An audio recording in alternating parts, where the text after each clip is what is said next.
Hello दोस्तों, आज double indicator के साथ बोर्ड वायरिंग करना सीखेंगे। सबसे पहले तो ये समझ लेते हैं कि बोर्ड में डबल इंडिकेटर का प्रयोग क्यों किया जाता है।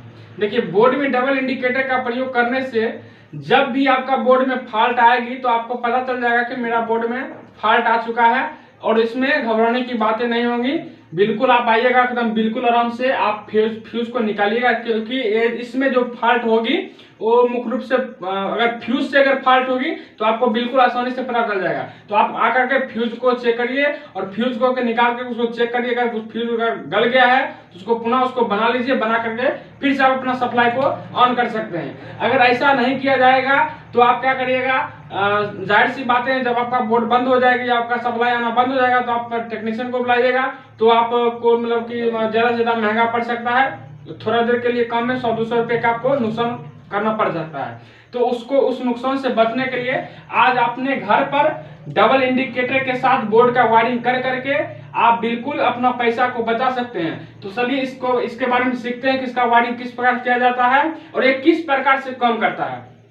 चलिए देखिए, डबल इंडिकेटर के साथ बोर्ड का वायरिंग करना सीख रहे हैं। देखिए, सबसे पहले हम वायरिंग के नियम के अनुसार न्यूट्रल के वायरों को सभी उपकरण के एक एक पॉइंट में दे रहे हैं। तो चलिए, ये देखिए मेरा न्यूट्रल है और न्यूट्रल का वायर जो है यहाँ से हम उठाए और जितना भी उपकरण है, ये देखिए इंडिकेटर है, पहला इंडिकेटर है, ये देखिए दूसरा इंडिकेटर है और यहीं से न्यूट्रल उठा के न्यूट्रल हम बल्ब को दे रहे हैं और यहीं से न्यूट्रल उठा के 5 पिन सॉकेट को दे रहे हैं और यहीं से न्यूट्रल उठाए और इस 5 पिन सॉकेट को दे रहे हैं। देखिए यहाँ पर फैन है, इसको भी न्यूट्रल चाहिए तो इस फैन को भी न्यूट्रल देंगे और यहीं से न्यूट्रल उठाएंगे और फैन को एक वायर में न्यूट्रल दे देंगे। तो देखिए यहाँ तक हमारे जो न्यूट्रल का जो काम था, जो न्यूट्रल का जो कनेक्शन था पूर्ण रूप से कंप्लीट हो गया है। अब करेंगे फेस का कनेक्शन। देखिए, इस फेस का कनेक्शन करने में ही एक कला है और इसको आप ध्यान से और गौर से समझिएगा कि किस प्रकार से किया जाता है फेस का कनेक्शन। ये मान लीजिए फेस यहाँ है, ये फेस है, ये फ्यूज है। देखिए ये फ्यूज है, तो फेस से को क्या करते हैं, फ्यूज के ऊपर पॉइंट में इन कराते हैं। देखिए इन करवा दिए हैं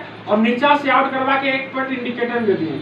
देखिए इस इंडिकेटर को यहाँ से देखिए, जब ये फ्यूज बना हुआ रहेगा, जब इस प्रकार से तार अंदर में जुड़ा हुआ रहता है तो देखिए यहाँ से इसको फ्यूज के द्वारा जो फेस निकलता है कि फ्यूज निचले पॉइंट से एक इंडिकेटर में जाता है, यहाँ इंडिकेटर तक मतलब फेस पहुंच रहा है और न्यूट्रल देखिए इसको डायरेक्ट मिल रहा है तो ये इंडिकेटर जलेगी। लेकिन अभी ये इंडिकेटर नहीं जलेगी, ये इंडिकेटर है जो ये अभी नहीं जलेगी। इसको जब हम बारेंगे या जलाएंगे, इसी को भी आप ध्यान से देखिए, यही इंडिकेटर में कला है, इसी को आप ध्यान से देखिए। देखिए यहाँ से तो देखिए फेस इन हुआ, यहाँ से देखिए फेस इन हुआ, यहाँ से आउट होकर इंडिकेटर को मिल गया, ये इंडिकेटर तो जल गया है। अब ये इंडिकेटर को जलाने के लिए क्या करेंगे, हम इस फेस को डायरेक्ट इस इंडिकेटर के निचले पॉइंट में देंगे डायरेक्ट। देखिए अब क्या होगा, जब देखिए ये फ्यूज उड़ जाएगी, जब ये फ्यूज उड़ जाएगी तो क्या होगा, स्वाभाविक सी बातें हैं कि इंडिकेटर बंद हो जाएगी, ये इंडिकेटर बंद हो जाएगी। और देखिए इस इंडिकेटर को देखिए डायरेक्ट यहाँ से फेस मिल रहा है, देखिए यहाँ से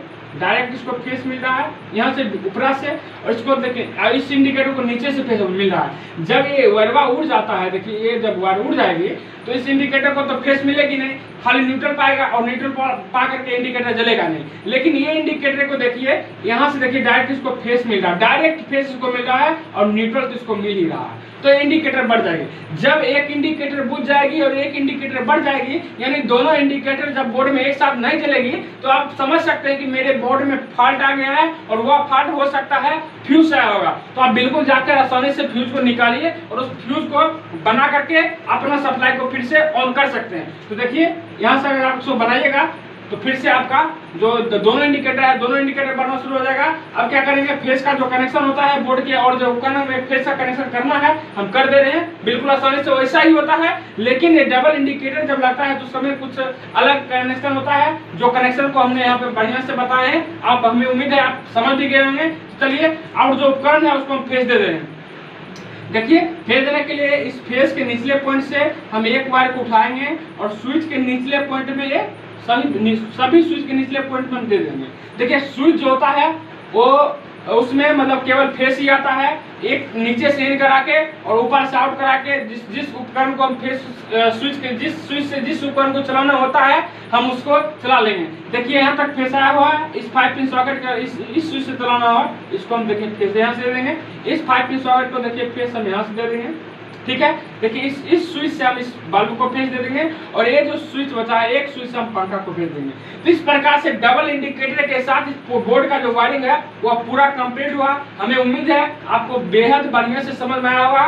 वीडियो देखने के लिए बहुत बहुत धन्यवाद। अगर चैनल पे नए हैं तो चैनल को सब्सक्राइब करें, वीडियो अच्छा लगा तो लाइक करें, अन्यथा डिसलाइक कर दें।